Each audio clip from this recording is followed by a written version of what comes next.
Siamo stanchi e non possiamo ripartire.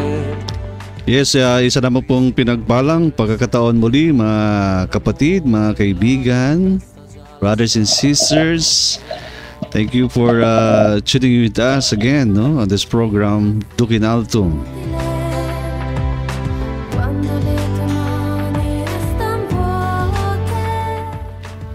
Kami po ay nagbabalik sa ating topic ngayon, the Sacrament of Confession.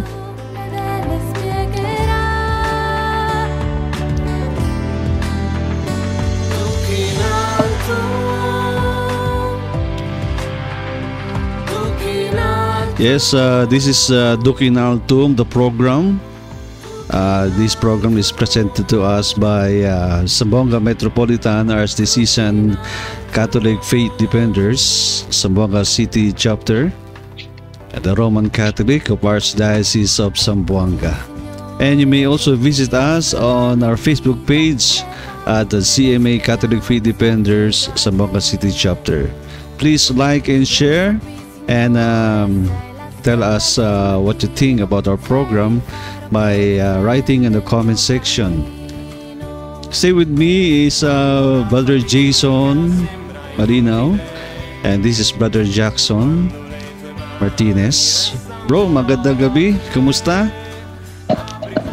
Magandang gabi, Brother Jackson, no?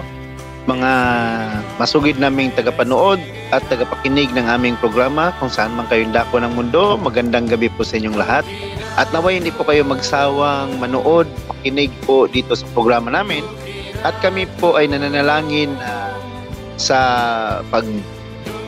panonood nyo sa programa namin, marami kayong matututunan patungkol po sa mga aral ng Santa Iglesia Katolika Apostolika Romana.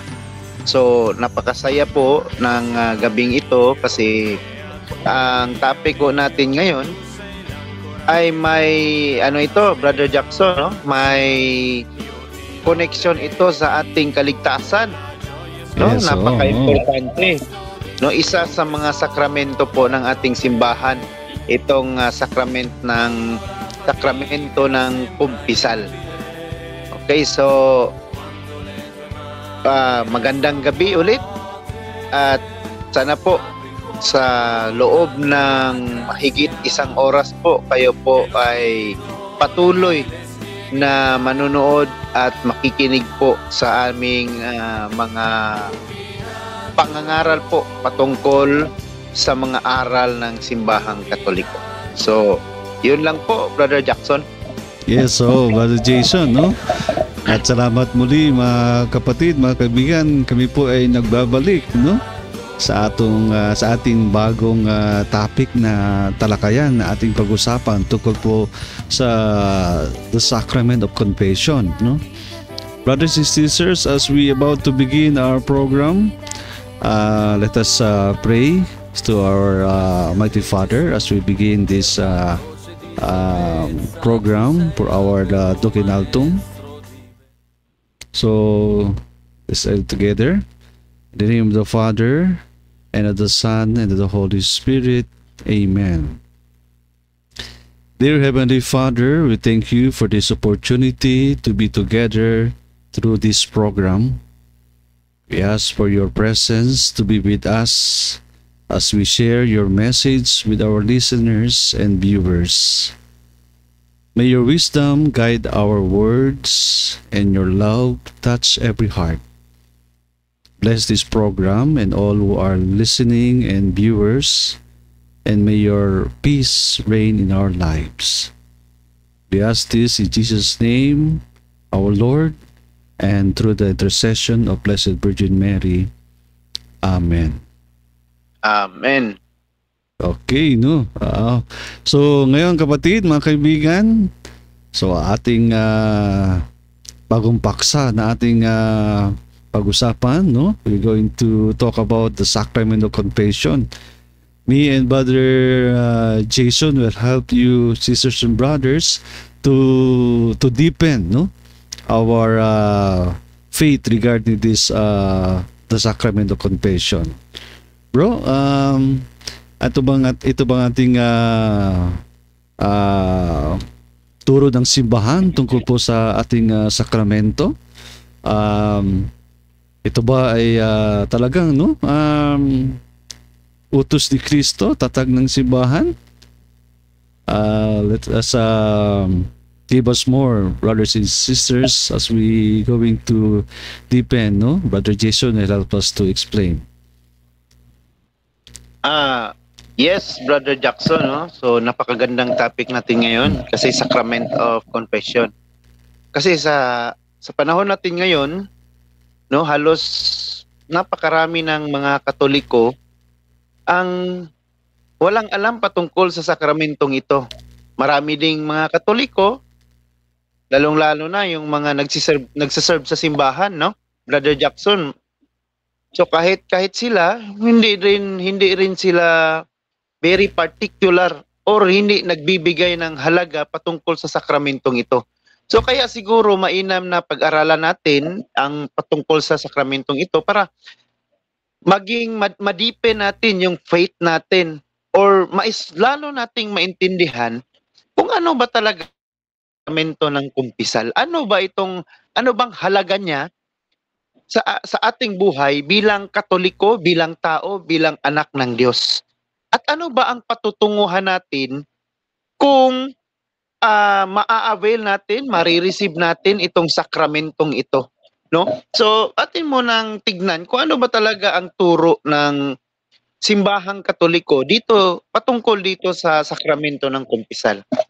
So, sabi dito, the sacrament of confession is the sacrament instituted by Christ that forgives sin, no? Forgives the sin committed after baptism is granted through the priest absolution to those who with true sorrow confess their sins. So yun po ang turo ng simbahan na ang sakramento, actually dito sa turo yung binasa ko kanina, meron akong mga punto na gustong i-discuss, no? Gustong i-discuss at linawin para mas magiging malinaw, klaro at mas lalong maintindihan po ng ating mga masugid na tagapanood at tagapakinig sa programa natin ngayon, lalong-lalo na, no, sa topic natin ngayon. So sabi dito, no, balikan ko ulit, Brother Jackson, no, sabi dito, the sacrament of confession is the sacrament instituted by our Lord Jesus Christ. Sa madaling sabi, ang sakramentong ito daw, sakramento ng kumpisal, ito po ay tatag. Tatag. Sinong nagtatag? Ang ating Panginoong Heso Kristo. So siya po ang nagtatag ng sakramentong ito. No, hindi po ito tatag ng mga pare, Santo Papa, kahit sino mang Katoliko. Taliwas doon sa sinasabi ng mga kaibayo natin sa pananampalataya, yung mga hindi po Katoliko na sinasabi na yung sakramento nyo, no, yung mga sakramento no, particular yung sakramento ng kumpisal, wala sa Biblia yan, hindi natin mababasan, hindi yan tinuro ni Kristo, no? At lalong-lalo na hindi itinatag yan ni Kristo. Sinong nagtatag niyan? Mga paring Katoliko. Kayo lang mga Katoliko, yung Santo Papa nyo, siya yung nagtatag niyan, no? So yun yung akusasyon nila sa atin, pero malinaw po ang turo ng simbahang Katoliko na ang sakramento ng kumpisal, ito po ay tatag ng ating Panginoong Hesukristo. So later on, mga masugid na tagapanood at tagapakinig, malalaman natin, no, na kailan itinatag ng ating Panginoong Hesukristo ang sakramentong ito, no? Pagpapatuloy ko, Brother Jackson, no? Okay. Pagkatapos, sabi niya, instituted by Christ that forgives sin. Forgives sin after committed after baptism. So ito daw, ang sakramento ng kumpisal ay nagpapatawad ng kasalanang nagawa natin kasalanang nagawa natin pagkatapos na tayo ay binyagan. Ang tawag po sa kasalanang yun ay actual sin. No? Actual sin. Actually, ang actual sin, nagiging habitual sin din yan, Brother Jackson. Habitual sin. Paulit-ulit na kasalanan ba, no? Kahit nga ako, hindi ako ligtas dyan. Hindi ako ligtas dyan sa kasalanan yan, sa actual sin, habitual sin. Palaging may mga kasalanan akong nagagawa na minsan pagkatapos ng kumpisal, nagagawa pa rin natin, nagagawa ko pa rin 'yan. Pero patuloy akong sa Chabacano, sa Tagalog, Brother Jackson, na naningkamot, Brother Jackson. Ano 'yan sa Tagalog? Ano nga nun? Kumbaga, ano ba yung tawag sa, alam mo naman, Brother Jason, hindi mo siya. Oo, mahirap talaga magkalisod-lisod sa Tagalog. No, basta yun na, mga kapatid, no? Naningkamot yung ko nga, hindi ko na magagawa yung kasalanan yun ulit. Okay? So, after baptism, kasi yung bautismo kasi, mga masugid na tagapanood at tagapakinig, yung bautismo, nakakapagpatawad din po yun ng kasalanan, or I mean, nakakapaglinis yun ng kasalanan. Anong kasalanan ang nililinis ng bautismo? Original sin. Yun po, original sin. Yung kasalanang namana natin mula sa ating unang mga magulang na si Adan at si Eva. No? So, pag sa binyag, yung namana nating kasalanan, natatanggal yun. Kaya lang, wala pong kasiguruhan po, after ng bautismo natin, hindi na tayo magkakasala ulit. No, walang kasiguruhan yun. Kaya nga, si Kristo, ang ating Panginoong Hesus Kristo, no, alam na alam talaga niya na balang araw, kahit na tayo ay nabinyagan na, no, kahit tayo ay nabinyagan na, balang araw, makakagawa pa rin tayo ng tinatawag na kasalanan, na actual sin. No, sinasabi ko nga kanina, Brother Jackson, masugid na tagapanood at tagapakinig, na yung actual sin, no, darating yan sa punto na nagiging habitual sin yan, yung kasalanang paulit-ulit. Alam na alam talaga ng ating Panginoong Hesus Kristo na kahit nabinyagan na tayo, patuloy pa rin tayong magkakasala. Bakit? May turo ang simbahan natin dyan, Brother Jackson, no? Oo. Bakit? Bakit tayo nagkakasala? Dahil doon sa tinatawag na concupiscence. Ano concupiscence? Dahil yan sa tinatawag na concupiscence. Ano yung concupiscence? Concupiscence is the ability, yung ability nating mga tao to attract sin. No? Meron tayong ability na kung saan yung sin na-attract sa atin yung sin, or vice versa, tayo naman na-attract sa kasalanan. No? Na-attract. Yun, turo yan ng simbahan. Nasa Catechism of the Catholic Church yan. No? Nakalimutan ko kung saang paragraph natin mababasa. Pero anyways, mamaya maaalala natin kung saang paragraph. Pero yun, dahil dyan sa tinatawag na concupiscence, tayo po ay nakakagawa ng actual sin. So anong logic ho dyan patungkol sa concupiscence na yan? Pwede natin yan siyang ikumpara, Brother Jackson, sa isang magnet. Kung yung isang magnet, 'di ba, Brother Jackson? Yung isang magnet, pag nilapit natin yan sa bakal, yung bakal or vice versa, yung magnet, ma-attract yan sa isa't isa. 'Di ba? Didikit yung bakal doon sa magnet. Ganon ho tayo, attraction, mga tao. No? Oo, malakas yung attraction niya, na.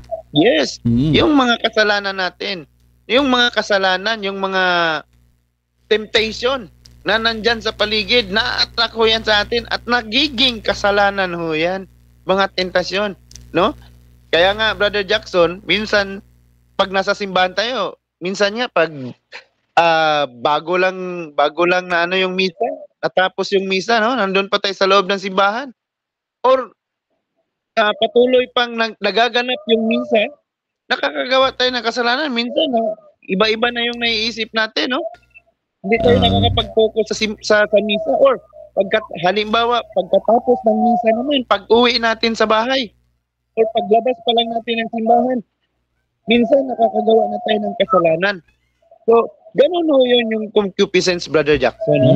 Kaya nga, alam na alam talaga ng ating Panginoong Hesus Kristo na kahit na napatawad na tayo sa ating kasalanan sa pamamagitan ng sakramento ng bautismo, no, na bautismuhan na tayo, alam talaga niya na balang araw, makakakumit pa rin tayo ng kasalanan. Kaya, itinatag niya itong sakramento ng kumpisal. Correct. No? Kasi nga sabi sa Revelation chapter 21 verse 27, Brother Jackson, no, na walang kahit anuman na kahit maliit na kasalanan ang makakapasok sa langit. Kahit gaano man kaliit ang kasalanan na meron tayo, pag namatay tayo, hindi pa rin tayo makakapasok sa langit. Hindi tayo makakapasok. Kaya, para matanggal yung kasalanan natin, kahit gaano man yan kaliit, kailangan talaga natin na merong magtanggal niyan.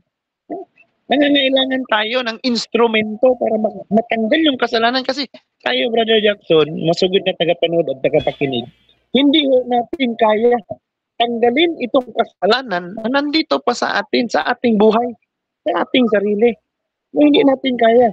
Diyos lang po ang tanging makakapagtanggal niyan. Diyos lang po. At maliban sa Diyos, dahil ang ating Panginoong Jesucristo nandoon na sa langit, siya po ay nagtalaga. Ng instrumento, ginawa niyang instrumento para maipagpatuloy yung sakramento ng kumpisal na itinatag niya nung siya ay nandito pa sa lupa, nandito pa kasama pa natin sa mundo, sa lupa. No? So, ganun po yun, yung sakramento ng kumpisal. Kaya nga, sabi ko, kailangan ng instrumento. Sino yung instrumento? Sabi ng simbahan natin, sino yung instrumento? Pari po, no? That forgives the sin committed after baptism is granted through the priest absolution. Yung pari pa lang ginawang instrumento ng ating Panginoong Jesucristo, Brother Jackson, para makapagpatawad ho ng kasalanan. Bakit pare? Bakit pare lang? Kasi yung pare, siya lang po yung mayroong authority. Yung binigyan ng authority ng ating Panginoong Jesucristo para makapagpatawad ng kasalanan. So dapat doon tayo sa mayroong authority. Mayroong authority. Kahit nga dito sa mundo, Brother Jackson, kahit sa Pilipinas natin, we acknowledge all the authorities ng ating gobyerno, yung mga pulis, yung judge natin, yung mga lawyer, yung mga hukom, di ba? Kung meron tayong kasalanang nagawa dito sa bansa natin or dito sa barangay natin, meron tayo na sino lang makapagsasabi na tayo ay acquitted or tayo ay walang kasalanan or tayo ay malaya na, no? Sino yung magsasabi? Yung korte, yung mga nasa authority, yung mga pulis, sila lang po ang mayroong authority na magsabi. Ganon po sa ating spiritual na kalagayan, no? Na mga pari lang ang binigyan ng otoridad para makapagpatawad ng kasalanan. So ano pa? Sabi kanina, through the priest absolution. No, yung absolution na binibigay ng pari, no? Automatic ho, natatanggal ho yung kasalanan natin, no? Of course, doon sa kumpisal, it doesn't mean, hindi rin ibig sabihin na nagkumpisal ka, tanggal na. Kailangan pa rin po, merong tinatawag na true sorrow. True sorrow, ibig sabihin ho, na tayo po, bilang isang makasalanan, no? We admit that we are a sinner. No, tayo po bilang isang makasalanan, tayo po pag lumalapit tayo sa sakramento ng kumpisal, dapat nasa isip natin at nasa puso natin na gusto po nating magbago. Kaya lumalapit tayo sa sakramento ng kumpisal kasi gusto na ho nating magbagong buhay. No? Gusto na nating talikuran yung buhay na iniwan natin noon. Nung hindi pa tayo nakapagkumpisal, dapat meron tayong true sorrow. No? Tayo ay nagsisisi sa ating kasalanang nagawa. So yun po, mga kapatid, yun yung turo po ng simbahang Katoliko, patungkol po sa sakramento ng kumpisal. Correct, no? So, Oo. back to you, Brother Jackson. Yan, maganda yan, Brother Jason. No, no. So, brothers and sisters, no? It's very clear, no? That this sacrament of confession, hindi lang, kumbaga, kung yung iba, mga ibang reliyon, no? Brother Jason, no? Hindi lang yung, kumbaga, tayo lang ang nag-decide dito. Kundi ito talaga ang instituted, no, by Christ, no? Siya mismo ang naglagay o nagtatag nitong sacrament of confession, no? Hindi lang, kumbaga, ang mga pari lang, no, ang mga nagdesisyon nito. Kumbaga, galing mismo, mga kapatid, sa ating Panginoong Hesukristo, na siya mismo, no, binigay sa simbahan, no? Ito ay, kumbaga, Brother Jason, isang malaking regalo, no, sa ating simbahan, na kumbaga mga kapatid, kung tayo ay nagkasala, no, tao naman tayo, no, so meron talagang kumbaga chances na talagang mapatawad yung ating mga kasalanan na ginawa. Dahil nga itong the sacrament of confession given to us by Christ, no? So ito rin isang, Brother Jason, na kumbaga nagbibigay ng sa atin na may pagkakataon pa na magbago, no? As another chance to live, no, and repent all of our sins, brothers and sisters. That's why we really thank God, no. It is only in the Catholic Church, sisters and brothers, this instituted by Christ, and also only the Catholic Church, Brother Jason, has the authority, no, given to all the priests, no, given by Christ, no, instituted, no, by Christ, and given to the priests, no, to continue this sacrament, no. So sa iba, no, sa iba, brothers and sisters na simbahan siguro, no, mga pastors, they're not given the authorized, no,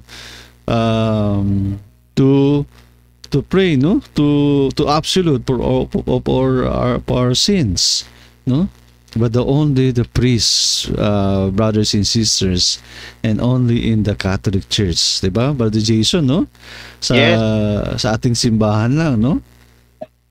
Although, so Brother Jason, diba, sa ibang reliyon, ibang mga pastor, no, although siguro they ask for prayer sa mga pastor, na kumbaga to pray for them, especially their sins will be forgiven, no. Pero wala yung Brother Jason, authorized sa kanila, no. Oo, walang authority. Walang authority, no. Oo, kasi hindi naman pastor ang binigyan ng authority, Brother Jackson, no. Correct. Hindi pastor, kundi mga pari. Mga pari. Baka sabihin din ng mga kapatid natin, Brother Jackson, na hindi naman pari yung mga apostol. Oo. May mababasa ba tayo sa Biblia na pari yung mga apostol para sabihin nyo na pari lang ang binigyan ng authority na makapagpatawad ng kasalanan? So later on, Brother Jackson, masugid na tagapanood at tagapakinig. Correct. Titignan ho natin mula sa Biblia po, kung meron ba bang nakasaad na ang mga apostol mga pari. Later on, Brother Jackson. At saka maganda rin, Brother Jason, nabanggit mo, no? Although during our baptism, no? Although baptism is also can erase the original sins, no? Hindi natin masasabi, mga kapatid, no? Habang tayo ay lumalaki, tumatanda, no? Maaring may chance din tayo na makasala, no? So giving us our hope, no, to forgive our sins, no. So there's still a chances na talagang mapatawad tayo ng ating Panginoon, no. through this sacrament of confession, brothers and sisters. Kaya po talagang nagpapasalamat tayo na tayo ay isang Catholic, no? Na meron tayong sacrament na ganito, no? Alam naman natin na nagkakamali din tayo, pero meron pang pagkakataon na magbago at kumbaga ihilom yung mga kasalanan o tanggalin yon sa pamamagitan itong sakramento, no? Okay, Brother Jason, na maganda, no? At least na ilinaw natin tungkol nga itong sacrament confession sa pagpatuloy natin, Brother Jason. So, yun nga, Brother Jackson, no? Nabanggit natin kanina na sinabi natin na tayo ay nakakagawa ng tinatawag na actual sin, no? Na yun ang dapat natin yun yung tinatanggal during confession. Pero meron tayong particular talaga na kasalanan, Brother Jackson, masugid na tagapanood at tagapaginig, na dapat nating ikumpisal. Correct. Doon sa pari. Anong kasalanan ito? 'Di ba, meron tayong turo sa simbahang Katoliko po na meron dalawang klase ng kasalanan. Ito yung tinatawag natin na venial at saka mortal sin. So, itong dalawang klase ng kasalanan, no, na meron tayo, no, venial tsaka mortal sin. Sabi ho ng simbahang Katoliko, ang nire-require lang ho na ikumpisal po natin sa pari. Iyon lang pong mortal sin. Meaning, yung mga mabibigat na kasalanan. Yung mortal sin po kasi, ito yung nagli-lead sa atin. Ito yung nagdadala sa atin. Pag meron ho tayong mortal sin, namatay tayo, meron tayong dinadala na mortal sin, ito po yung magdadala po natin doon sa impyerno. Sabi nga ni Father Darwin Gitgano, Brother Jackson, no, na ito yung ticket natin. Yung mortal sin, ito yung magiging ticket natin or ID natin papunta doon sa impyerno. No? Ito yung magiging ticket natin sa train. Yung train galing dito sa lupa, sa mundo, papunta doon sa ihatid tayo papunta sa impyerno. Kaya kasi nabanggit po natin kanina, masugod ni tagapanood at tagapakinig, yun hong nakasulat sa Revelation chapter 21 verse 27 na walang kahit anumang bahid ng kasalanan, kahit gaano man kaliit, ang makakapasok po sa langit, sa kaharian ng Diyos. Ibig sabihin, kung hindi ho tayo makakapasok sa langit, wala ho tayong ibang pupuntahan, kundi impyerno. Kasi pag tayo ho ay namatay, dalawa lang po ang destinations natin. No, dalawang destination lang ho ang patutunguhan natin, Brother Jackson, no? It's either magiging anghel tayo, magiging anghel ba? Or magiging banal tayo doon sa langit kasama ng ating Panginoong Jesucristo, kasama ng Diyos, or magiging mga kasama tayo doon sa impyerno ng mga demonyo. So, yun lang po ang patutunguhan natin. So, kung walang kahit anumang kasalanan ang makakapasok sa langit, so, kung wala ho itong sakramento ng kumpisal, or kung hindi ho tayo mangungumpisal, alam na po natin kung saan ho tayo patungo, mga masugid na tagapanood at tagapakinig. Hindi ho namin kayo tinatakot. No? Sa mga nanonood ngayon, hindi po namin kayo tinatakot. Ito po ay isang realidad. No? Realidad na dapat ho nating tanggapin. Tama, no, Brother Jason, no? Dapat nating tanggapin. Bakit man? Ang nakasalalay ho kasi natin ang nakasalalay ho kasi ay yung kaligtasan ho natin. Yung buhay ho natin dito sa mundo, temporaryo lamang po ito. No? Temporaryo lang. Yung buhay ho natin, yung permanenteng buhay ho natin, is nandoon na after sa ating kamatayan. No? It's either pupunta tayo sa langit, habang buhay nating makakasama ang Diyos, ang mga banal, ang mahal na inang Birheng Maria, or habang buhay tayong nandoon sa impyerno kasama ang mga demonyo. No? So, yun po, dapat ho, kung meron ho tayong mga mortal na kasalanan, dapat po natin itong ikumpisal. Yes. Kasi, Oo. yun naman pong venial sin na tinutukoy natin kanina, yung mga maliliit na kasalanan lamang po, hindi po gaano kabigat, napapatawad naman po ito. No? Kahit hindi po tayo pumupunta or nag-aabe ng sakramento ng kumpisal. Saan po? Halimbawa na actually marami. Pero bigyan lang po natin ng halimbawa. Sa panahon po ng misa, mga kapatid, no, mga masugid na tagapanood at tagapakinig. Sa panahon po ng misa, sa oras po ng misa, kung hindi po tayo malilate sa misa, kung maaga lang tayong makakarating sa misa, no, makakapag-umpisa tayo, Brother Jackson, no? Hindi pa nagpo-prosesyon ang pare, nandoon na tayo sa simbahan, no? Sa panahon po ng misa, meron po tayong tinatawag na general confession. Yes, amen. Meron tayong tinatawag na general confession. Ano yung general confession at kailan 'yon sa panahon ng misa? No, yung sinasabi natin na I confess to Almighty God and to you, my brothers and sisters, that I have greatly sinned in my thoughts and in my words, in what I have done and what I have failed to do. Through my grievous fault.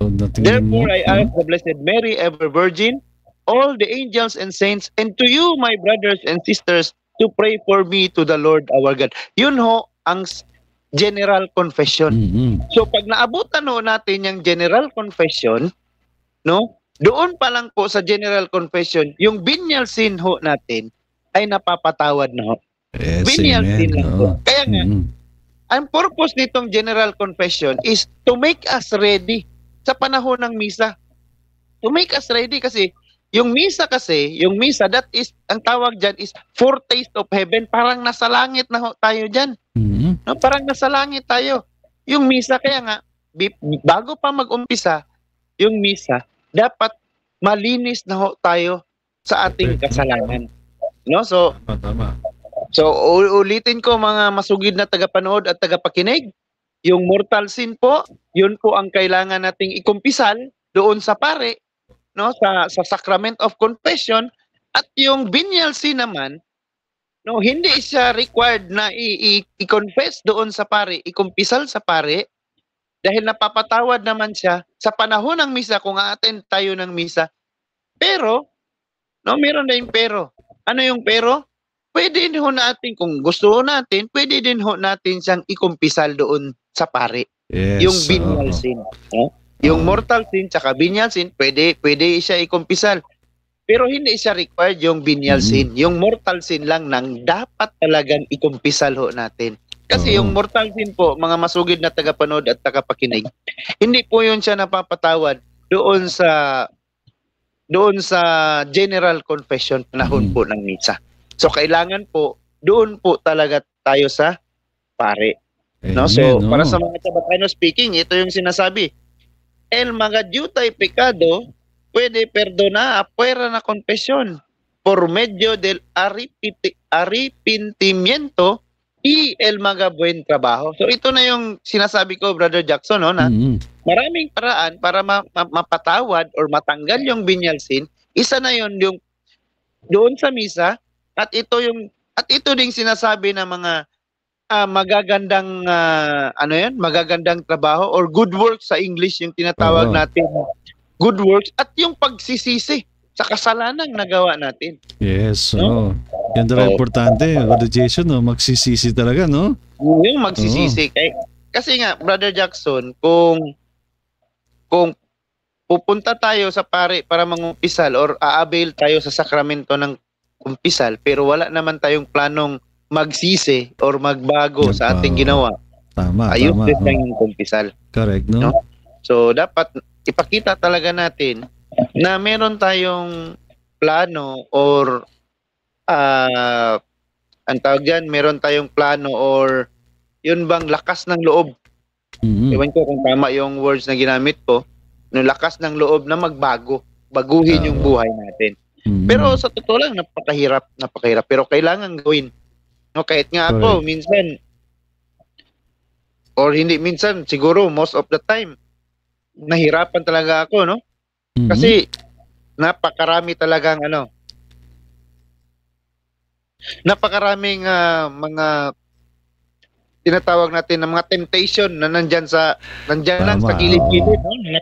Nakaaligid. Pero patuloy talaga akong, kung sa Bisaya pa, naningkamot. Mm. Naningkamot yung pirmi nga Oo. mabago ang akong kinabuhi. Kasi ako Correct. mismo, kahit nga ako mismo, no, kahit ako mismo, hindi ko rin maintindihan yung sarili ko minsan. So, yun, mga masugid Mm. na tagapanood at tagapakinig. Okay, so, back to you, Brother Jackson. Sige, sige. Siguro, no, mga brothers and sisters, tulungan nyo nga kami, no? Comment us in that section na ano ba yung nalingkamot sa Tagalog, no? Please write that in. Oo nga, Oo. no? Mahirap talaga Oo. magkalisod-lisod sa Chabacano, Oo. sa Tagalog, no? Brother Oo. Jackson, kasi ako, Bisayang-Bisaya eh. Correct, correct. Oo. Kaya, sisters and brothers, nakikinig sa amin, no? Can you help us, no, by writing that in the comment? Ano kaya yung Tagalog na nalingkamot, no? So, we are doing that, sisters and brothers, na we are, no, nalingkamot me na at least ma-fulfill talaga na to avoid, no, all those sins we as a human being. Pero ang maganda yun, brothers and sisters, no? Ayaw natin na magiging ticket natin ito, Brother Jason, itong ticket na mortal sin, no? Ang maganda niyan, brothers and sisters, at least merong paraan na tanggalin na yon ng ticket na yan, no? Oo. Oo, ayaw natin hawakan yan, no, Brother Jason? Ibenta na yan, ibenta. Yung ticket na yan, ibenta. Oo, ibenta natin yan. Or ibenta sa sunugin iba. yan, itapon na yan, no? Oo. Oo. Ayaw ko rin bilhin yung ticket na yan, Brother Jason. Na ticket na yan papunta ng papuntang hindi natin gusto, no? Mga kapatid, no? So, what the good thing, no, brothers and sisters, na sa ating simbahan na itong ticket na to na mortal sins, na pwede pala natin yan na bitawan, no?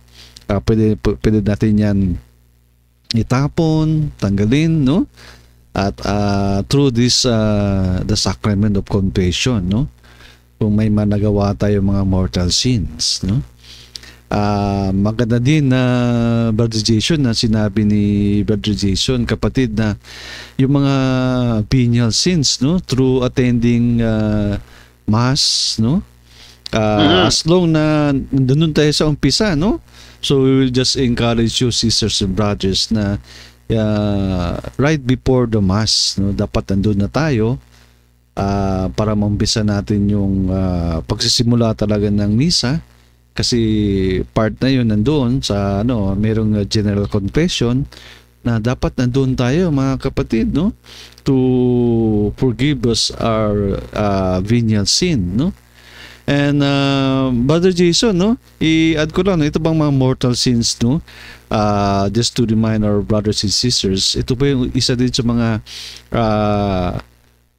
mga Ten Commandments, no, may nagawa sila, no, sa itong mga Ten Commandments na sinuway natin, mga kapatid, mga kaibigan, itong 10 utos ng Diyos, no?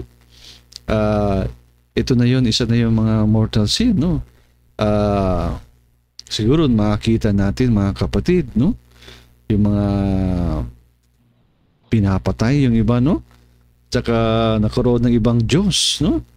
So, doing this commit us, no, mortal sins by ito nga, Brother Jason, no, di ba, sa Ten Commandment din, no. Brother Jackson, actually sa turo ng simbahan, masugid na tagapanood at tagapakinig, Brother Jackson, yung mortal sin ho, ayon sa turo ng simbahan, meron ho tatlong, hindi po, by the way ho, hindi po lahat ng mabigat na kasalanan or yung tinatawag natin na grave sin is mortal sin. No, hindi ho lahat ng grave sin is mortal sin automatic. Pag sinabi ho natin grave sin, hindi yon siya automatic na mortal sin kaagad. Brother Jackson, no, masugid na tagapanood at tagapakinig. ayon po sa turo ng simbahan sa Catechism of the Catholic Church, nasa paragraph 1857 hanggang 1860, nandoon po yung patungkol ho sa mortal sin. Paano ho natin siya ma-identify na yung kasalanan na yan is mortal sin? Kasi ho, meron ho tatlong requirements para sa isang kasalanan po na ma-qualify as mortal sin. Meron ho tatlong requirements na sinusunod or dapat ho ma-achieve. No, merong tatlong requirements na ma-achieve bago ma-identify na ang kasalanan na yan is mortal sin. No, so nandito ho sa Catechism of the Catholic Church, paragraph 1857 hanggang sa 1860. Ano yung isang requirements? Requirement number 1, grave matter. So grave matter. Ibig sabihin, gaano kabigat ang kasalanan na yan? Oh. Gaya ng sinabi ni Brother Jackson kanina, nabanggit na, yung nakasulat sa Ten Commandments. Pag hindi ho natin yun nasunod, yung sa Ten Commandments, ang tawag ho doon is grave sin, mabigat na kasalanan. No? Kasi natural law. Yung Ten Commandments kasi is natural law or moral law. No? Moral law. Ibig sabihin, nakatatak na ho yan. Noon pa, nakatatak na. No? Nakatatak na. So, kung nagkasala tayo dyan sa Ten Commandments, grave sin ho yan, mabigat na kasalanan. Halimbawa, yung sinasabi na, thou shall not kill. That is a grave sin. Grave. Hindi pa lang siya matatawag na mortal, pero grave sin. Napakabigat. Kahit nga yung hindi pagsimba ng linggo, that is a grave sin. Pero kadalasan nating naririnig, mga masugid na tagapanood at tagapakinig, madalas kong naririnig sa ibang mga Katoliko pag sinabing, "Uy, hindi ka nakapagsimba ngayon." Mortal sin na yan. No, nagkasala ka ng mortal sin kasi hindi ka nagsimba. O bukas, linggo bukas. No, marami akong narinig, pero actually, hindi pa yan nahuhulog kagad sa mortal sin. Grave sin pa lang yan. No, hindi pagsimba. So, yun yung unang requirements. No? Pangalawang requirements, yung tinatawag na full knowledge. Full knowledge. Ibig sabihin, full knowledge, 100% alam na alam natin na ang ginawa natin is kasalanan. Full knowledge. Alam na alam talaga natin, uy, ito. Alam ko na bukas, pag hindi ako nagsimba, kasalanan yun. Kasi sabi doon sa Ten Commandments, keep holy the Sabbath day. Amen. Sa Bisaya, walaan na ang adlawng igpapahulay. No? So, ibig sabihin, alam ko na kasalanan, bukas. Hindi na kasi nakapagsimba, kasalanan yun. Or, halimbawa naman, pag nagnakaw ako, alam ko na ang pagnanakaw, kasalanan yun. So, 100% full knowledge. Alam na alam ko na yung action ko, yung ginawa ko, or yung gagawin ko pa lang, is kasalanan. Full knowledge. Next is full consent. Full consent. Ibig sabihin, 100% with your own will, ginawa mo yung kasalanan na yun. 100% with your own will, ha? Walang nag-utos sa'yo, walang nagsabi sa'yo na, gawin mo yan. Pag hindi mo yan ginawa, babarilin kita, papatayin kita. O magnakaw ka sa bangko. Kasi nandito sa akin yung anak mo, yung asawa mo, o sino ba? Yung nanay mo. Parang kinidnap, no? Kinidnap. Nag-threat sa'yo. May threat sa'yo, kaya ginawa mo, kahit labag sa loob mo, ginawa mo pa rin. No? Ginawa mo pa rin kasi may threat. No? So, pag ganun, hindi yun mahulog sa full consent. Yung full consent kasi is with your own will, 100% with your own will, ginawa mo talaga ang kasalanan na yun. Walang nag-utos sa'yo. Ikaw talaga gustong-gusto. Halimbawa, pinatay mo yung kapitbahay mo o sino ba yung kaaway mo, pinatay mo dahil galit na galit ka sa kanya. No, galit na galit ka dahil sa mga ginawa niya, pangbubuli niya sa'yo. No? Or meron talaga siyang mabigat na kasalanan sa'yo. ginawa mo talaga with your own will. Gusto ko talaga siyang patayin dahil galit na galit ako sa kanya. Yun ho, ang full consent. So, ano yun? Ulitin natin. Ano yung requirements? Number 1, grave matter or grave sin. Number 2, full knowledge. 100% alam natin na ang ginawa natin ay kasalanan. At pangatlo ho, is full consent. Wala hong nag-utos sa atin para gawin ang kasalanan na yan. No? 100% with our own will, ginawa natin yan. So pag present yung tatlong requirements na yan, sa isang kasalanan na ginawa natin, pag present yan, mahuhulog na ho yan sa mortal sin. Halimbawa, bukas, linggo.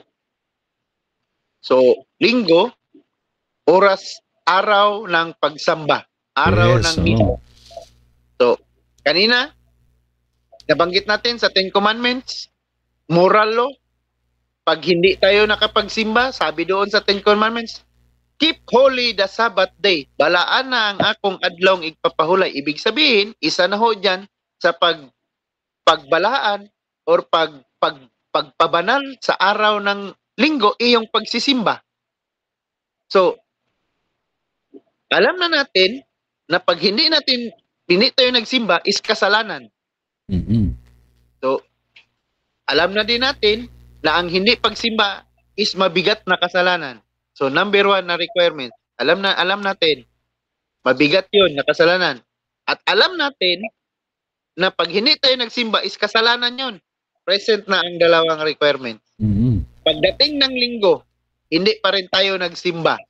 Bakit man? Ay, walang magbantay. No? Walang magbabantay sa aking tindahan. Sayang ang income ko, 500 pesos ang araw. So, mawawala ang 500 pesos ko pag nagsimba ko. No? Or, hindi ako magsisimba kasi marami akong gawain sa bahay. Maglalaba pa ako. Linggo lang ang oras ng paglalaba. Kasi linggo lang ang walang trabaho. No? Kasi ako, may trabaho ako. Lunes hanggang Sabado. So, linggo lang ang pahinga ko. So, gusto ko, nasa bahay lang ako, matutulog ako buong araw. So, with your own will, hindi ka talaga nakapagsimba kasi ayaw mo talaga. So, present ang tatlong kasalanan. Ang tatlong requirements. So, pag present yun, so, hindi, mahulog na yun sa mortal sin. Mortal sin ka agad yun. Pero, pag halimbawa, pagdating ng linggo, hindi ka nakapagsimba dahil yung asawa mo, anak mo, or nanay mo, or family members mo may sakit at walang ibang mag-aalaga, magbabantay, ikaw lang, hindi ka nakapagsimba dahil sa mabigat na rason o sa rason na yon, so, exempted ka doon. Kasi meron namang exemption. Kaya nga sabi natin, Brother Jackson, no, sinasabi na, for every rule, there is an exemption. Meron talagang exemption. No? So, halimbawa, exempted yung mga matatanda na, mahirapan na pumunta sa simbahan, hindi na makalakad, so exempted sila sa misa. Yung mga nagbabantay ng may sakit, exempted yun. Or yung may mga, halimbawa, anong tawag dyan, love drive, yung mga love drive ba, Brother Jackson, no, na, halimbawa, ginagawa sa araw ng linggo, love drive, bumibisita doon sa may sakit, sa ospital, bumibisita sa mga kulungan, no, tapos hindi sila nakapagsimba, they are also exempted. So, pero kung hindi ka lang talaga nagsimba dahil ayaw mo lang talaga kasi walang magbabantay sa tindahan mo, maglalaka ka pa. So, mahulog talaga yan sa mortal sin. Parang naalala ko, Brother Jason, so tungkol nga sa conviction na to prove na guilty, mayroon tatlong elemento, no? Yes. Yan ang mga tatlong elemento, Brother Jason, na para ma-convict ang isang tao na siya ay positive talaga na conviction na nakasala, no? Dapat present yan tatlong elemento, no, Brother Jason, no? Yes. Brothers and sisters, no? So maganda, no? Maganda itong programa na nare-remind namin kayo. So kasi ayaw din natin, mga kapatid, mga kaibigan, no? Gusto natin na makasama tayo sa piling ng Diyos sa kanyang kingdom, no? In the kingdom of God that we're going to, no? Sana doon tayo pupunta, no? So para ma-avoid natin itong mortal sin, no? So thanks God that this this has three elements, no? Para naman, 'di ba, Brother Jason, halimbawa, no? Tama 'yan, no? Kasi hindi natin ma-avoid natin pag Sunday na, no? Baka mayroon pa tayong mga importante na which is without our conscience, no? Mayroon pa tayong na dapat gawin, no? Totoo yan, Brother Jason, no? Kasi may mga tao talaga na hindi na pwede nila ma-avoid, no? Except, no? Yung mga strong and, can able to go on attending mass, no? Buti may mga consideration din, no? Oo. Tsaka maganda din, Brother Jason, na meron tayong ganyan na elemento para at least alam ng Diyos, no? Brother Jason, alam ng Diyos na ano yung nasa puso natin at isipan, no? Tama. Oo. At least kung hindi man tayo talaga fully convict, no? To fall into the mortal sin, no? God will forgive us, no? When we attend the mass, sisters and brothers, no? Yan, maganda yan, Brother Jason, no? Sa pagpatuloy natin, Brother Jason, na 'di ba, ang pag-confessal din natin sa pari, no? So, meron ba tong requirement na once a year lang ba or every month ba, no? Paano to, Brother Jason, no?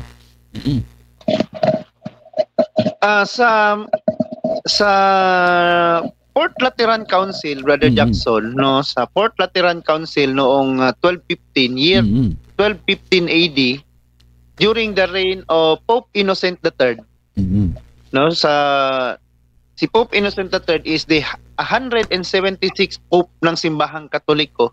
He declared nagdeklara siya na ang isang Kristiyano, particular Katoliko, ay mangumpisal isang beses lang sa isang taon. Kahit isang beses lang sa isang taon. Kailan yon? During Holy Week. So, yun po ang ang requirements.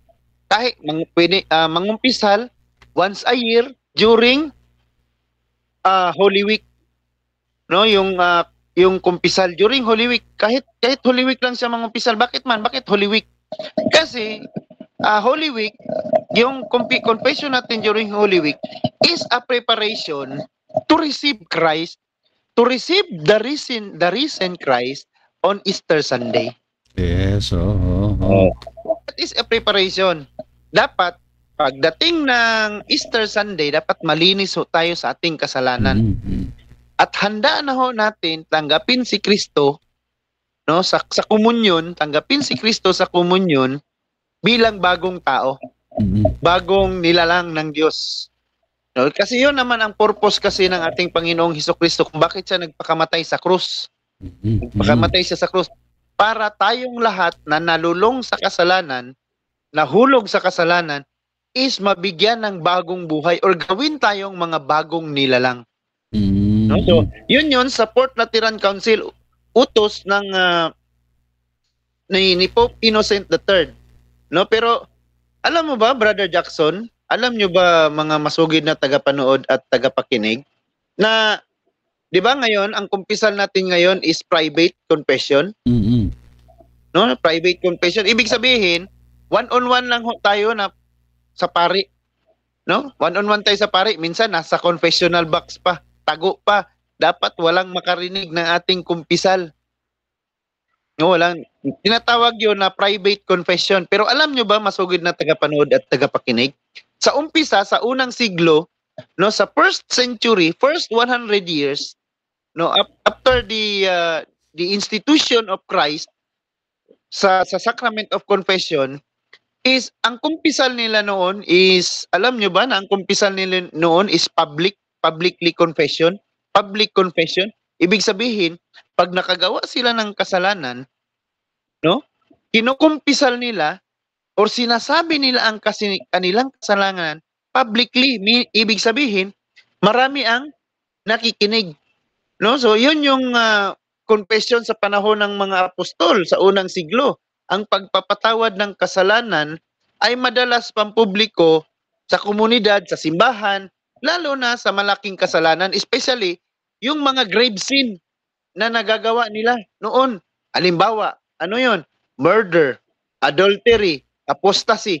So pag meron silang mga kasalanang mga ganyan, mabibigat or mortal sin, they should confess it publicly, meaning lahat ng miyembro ng komunidad or ng simbahan ay dapat makakaalam sa kanilang ginawang kasalanan. Ang tawag diyan is public penance or public confession.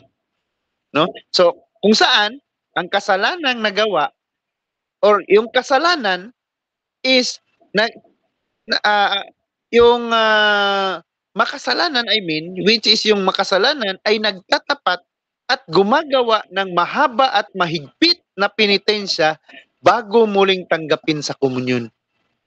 Kasi noon, Brother Jackson, kasi, noong first century, ang mga Kristiyano, pag nakagawa ng mabigat na kasalanan, masyadong mahigpit, napakahigpit talaga ang rules. No, mahigpit talaga ang rules. No, hindi sila pinapatanggap ng kumpisal at tinatanggal talaga sila sa simbahan. Tinatanggal. Meaning they are excommunicated from the church. Pag hindi sila nangumpisal, they are excommunicated. No, tinatanggal. So, ganun kabigat or ganun kahalaga yung sakramento ng kumpisal noon. Mahirap pala, Brother Jason, no? Yung mga tao noon, yung mga Kristiyano noon, ganun sila nagpapahalaga sa sakramento ng kumpisal. Yes.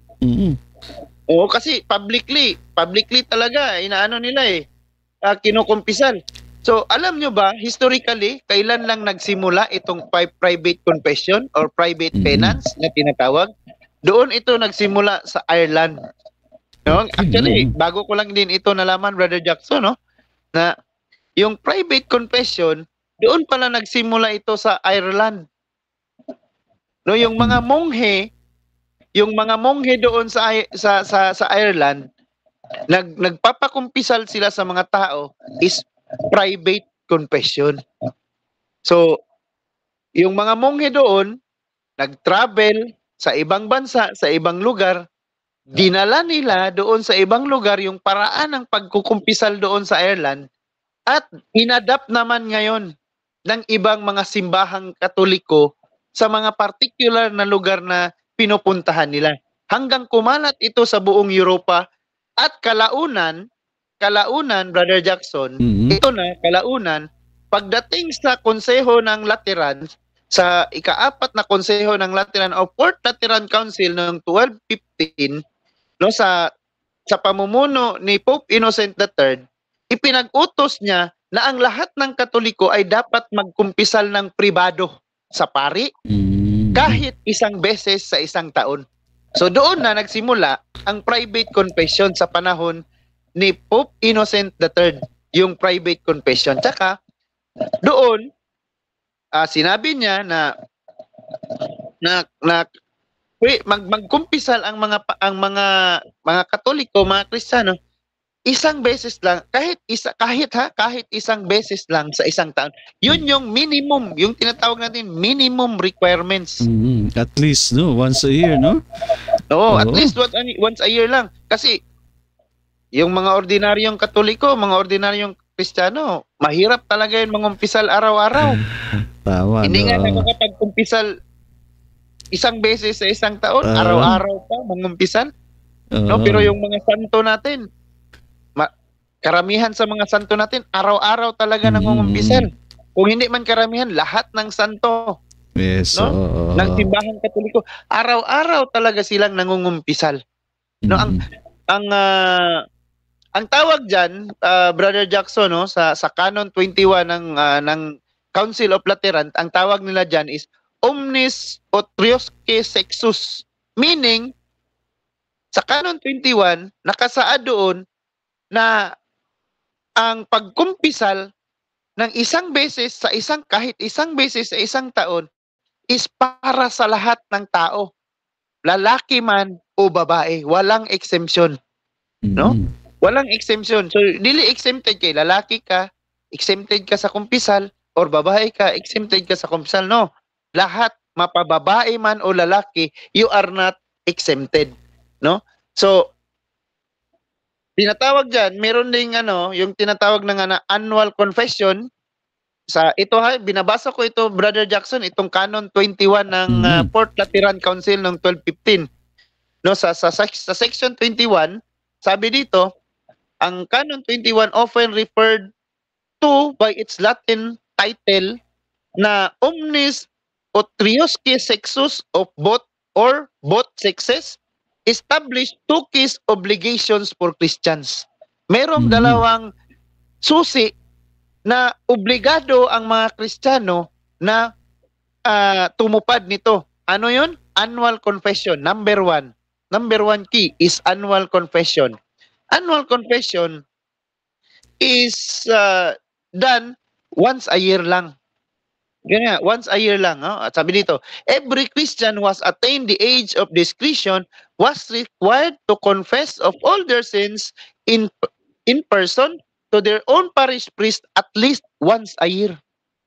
So annual confession, required talaga ang lahat ng Kristiyano mangumpisal sa kanilang pari at least, meaning minimum requirements na isang taon. Next, key number 2, anong sabi? Eastern Communion. Easter Communion. They were also obligated to receive the Eucharist at least once a year during Easter unless advised otherwise by their priest. So kung nangumpisal sila ng kahit isang beses sa isang taon, dapat mag-receive din sila ng communion isang beses sa isang taon. Yun ang sinasabi ko, Brother Jackson, kanina, na kaya nga Holy Week tayo nangungumpisal, yung requirements na isang beses sa isang taon, Holy Week yung ginagawa, para to prepare us pagdating sa Easter Sunday. When we receive communion on Easter Sunday.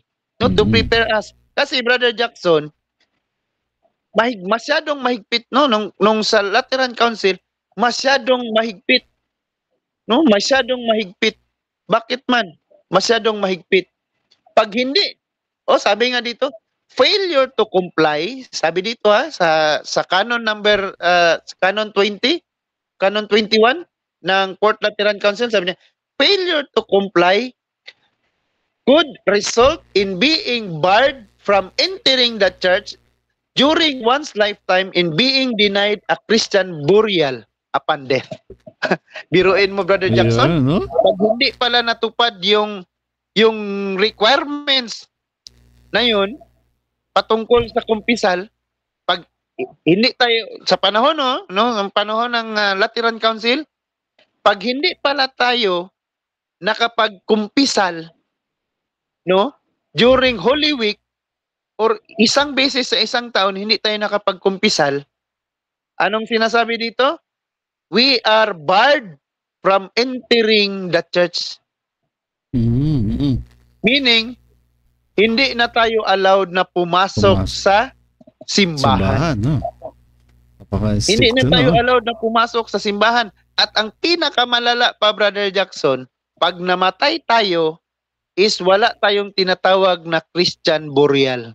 Meaning, hindi na tayo mimisahan. Wala nang misa. Wala nang misa-misa sa atin. No? Ganun kahigpit ang requirements sa Sacrament of Confession. Nung ginawa doon sa konseho ng Lateran, sa Fourth Lateran Council noong 1215. So, maganda ngayon, Second Vatican Council, niluagan, no?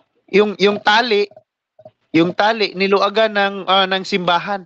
Meaning, lahat ng batas na mahigpit na sinusunod noon ngayon is medyo maluwag na.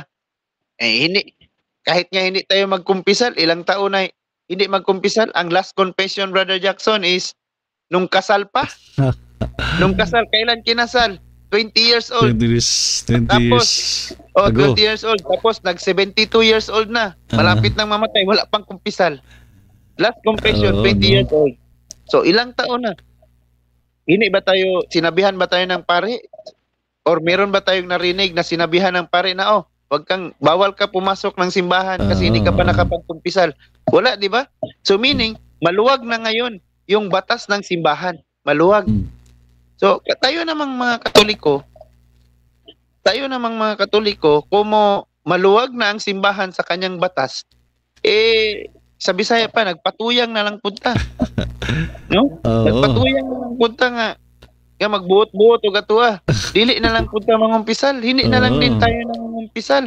So, tayo pa rin sa huli, tayo rin ang kawawa, Brother Jackson. Correct. No? Tayo rin ang kawawa. Bakit man? Pag namatay tayo, hindi tayo nalinis sa ating kasalanan. So, alam natin. No? Alam na natin kung saan ang patutunguhan natin at kung ano ang patutunguhan natin. So, ulitin ko, yung private confession, private confession,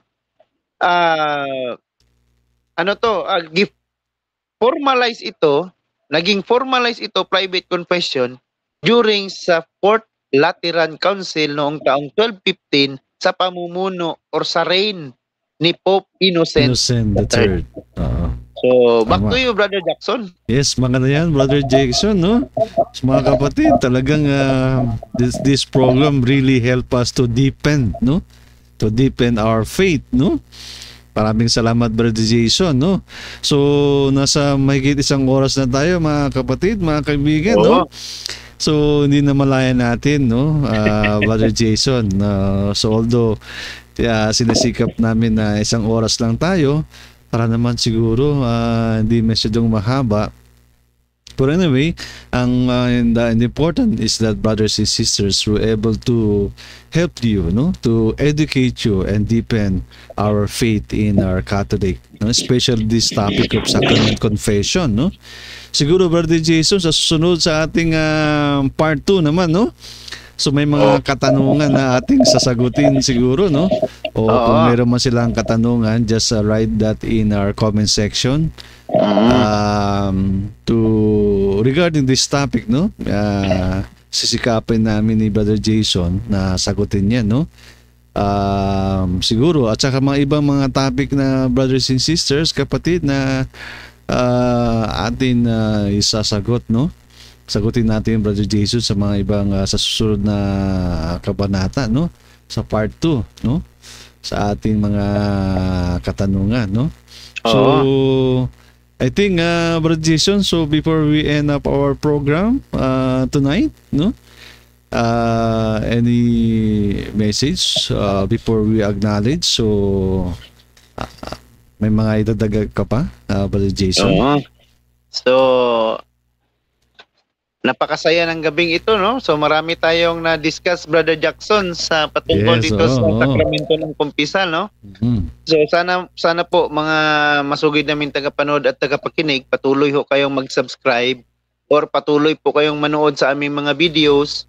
So, tapos don't forget to like and share yung mga videos natin para marami pong maabot ito.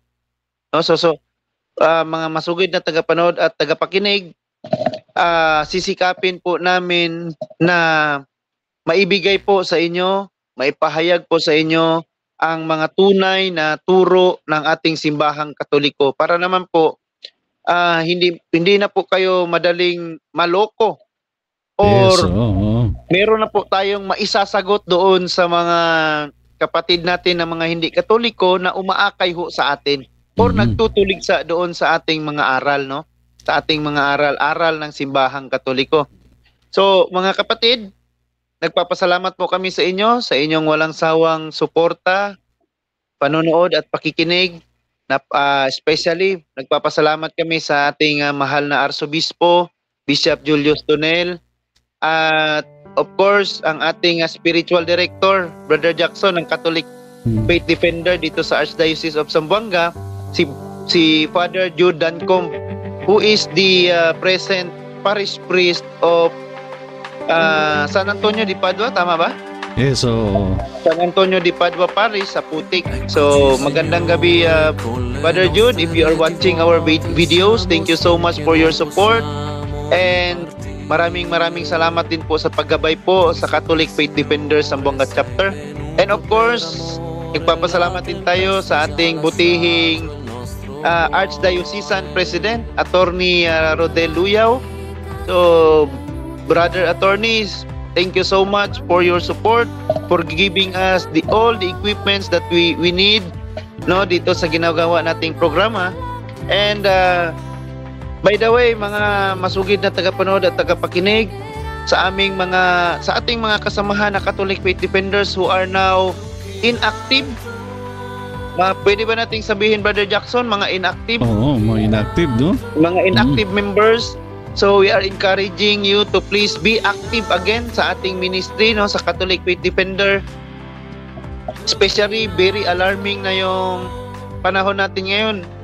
Marami ng mga Katoliko ang lumilipat, no, from Catholic Church sa ibang mga sekta protestante. So let us help the church in defending, evangelizing the teaching of the church, and of course the teaching of our Lord Jesus Christ, who is handed down to his apostles and to his church. So mga kapatid, inaanyayahan ko din po kayo na maging active po muli, dahil sa taong ito meron po tayong gaganapin na General Assembly, no, na gaganapin po sa buwan ng Nobyembre. Tama ba, Brother Jackson, no? November? Oo. Nobyembre. So, last Saturday of the month of November. So, okay, ipa-final natin yan, Brother Jason, no? For our General Assembly, no? So, tentative date is tentative. last Saturday of November, yung General Assembly ho ng Catholic Faith Defender. So, for more information po, makinig lang po dito, or you can contact the Brother Attorney Rodel Luyao, or kahit isa lamang po sa amin ni Brother Jackson, and yung mga officers po, kung kilala nyo pa yung mga officers ng CFD Zamboanga Chapter, so you can contact them.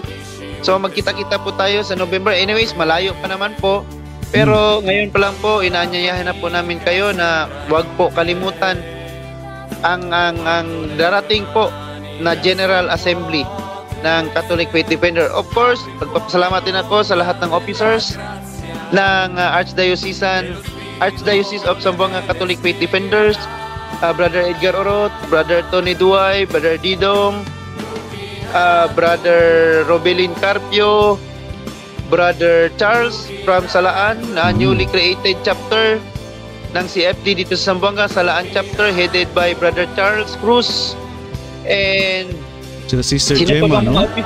Sister Gemma, Sister Gemma Cadiz, Sister Jo Fabian, Sister Carmen, Sister sino pa, Brother Jackson? Hindi ko na sila maalala. Isang sister so lahat sa ng mga officers nakalimutan. Sorry, so pasensya na po kayo, hindi namin mabanggit isa-isa yung pangalan kasi hindi namin memorize, nakalimutan na yung mga pangalan. But anyways, sa dami natin, no? Magandang po sa inyong lahat. At huwag nyo po kalimutan, mga kasama po namin mga CFD, na i-like po, i-share nyo po itong videos natin, tsaka yung programa. Actually, Brother Jackson, nung nakaraang linggo, Sunday, nag-join kami, CFD Tituan Chapter, nag-join kami sa in-service training ng Tolda Kristiyana dito sa St. Ignatius of Loyola Parish, no? In-service training ng Tolda Kristiyana. During the in-service training, during sa sharing, nag-promote ako ng ating program. Nag-promote ako doon sa during sa sharing. So sa harap ng maraming tao, nag-promote ako. Actually, pre-promote ko itong programa natin na sabi ko, meron. Since nawala yung programa na radio program ng CFD, di ba meron tayong CFD program? CFD. Since nawala yung radio program ng CFD, sabi ko, pero meron kaming ginawang Facebook program. So you can follow our page, then You can watch all the videos na ina-upload namin doon. Sabi ko, nag-start na tayo. Bago lang tayo nag-start sa ating program. We started already the first topic, which is the true church. At saka meron tayong upcoming topic na yun sana ang topic natin una-una, yung primacy of Saint Peter. Pero binago muna natin, no? Ginawa muna natin sakramento ng kumpisal for some reasons. So, hopefully they will subscribe, they will listen to our program, no? They will share it to their friends and families.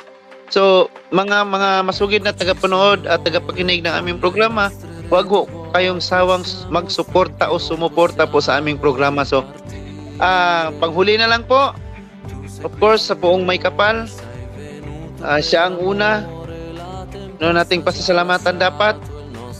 Lord, maraming salamat po sa pagkakataong binigay niyo po sa amin. At sana po, palalaguin niyo po itong programa namin. So, Brother Jackson, back to you.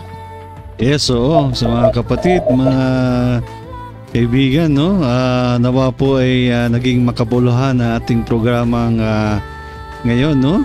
At saka sana po sa ating pagbabalik na sa ating part 2, no?